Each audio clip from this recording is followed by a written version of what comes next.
So Peter Kelly wants to know the difference between a cult and a commune, or an intentional community.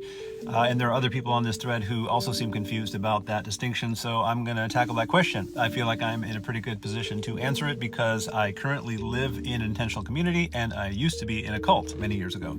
And furthermore, I just finished a book called New Age Wasteland, which is on the dark side of the New Age, and it includes a big section, a big chapter on cults, various famous cults, and then also various reasons why people get involved in cults and what cult dynamics are and stuff like that. So first of all, I want to say that the confusion is understandable because a lot of communes, a lot of cults were set up in a communal type situation.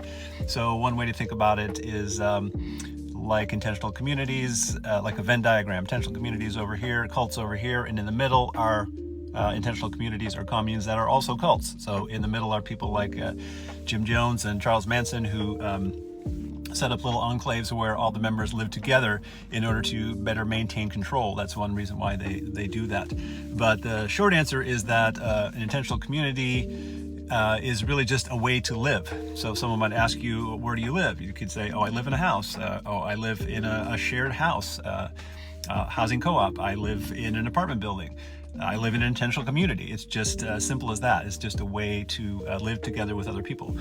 And a cult is something altogether different. There is a video on my page that is called What is a Cult, if you're interested in all the details, but the essential thing is that a cult involves a lot of control and manipulation. Usually there is a central charismatic figure who is the head of the cult, and that person directs the cult and tells people what to do. It's an authoritarian structure, whereas intentional communities are usually based around an egalitarian kind of consensus-based model where everybody makes decisions together. That's true in my case, in my community. When we want to make a change, say we want to buy some more goats or whatever, we have a meeting at one of our potlucks and we discuss it, and everyone has to agree. So it's a totally different power structure. And within the cult, there are certain dynamics. There is a cult researcher named Stephen Hassan who talks about the BITE model, which stands for BITE, which stands for behavior control, information control, thought control, and emotional control. And the bottom line is control. It's all about control and manipulation to keep people, lure people in the cult, and then keep them in the cult once they are there. And another important distinction is that another cult researcher named Kathleen Mann says nobody joins a cult. And that is true. Was true in my case. I was lured into a cult under false pretenses, and essentially being in a cult makes it hard to leave.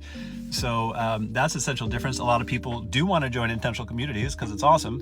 A lot of people do not want to join a cult. And myself, having been in both, I would definitely recommend intentional communities. Yes. Cults, no.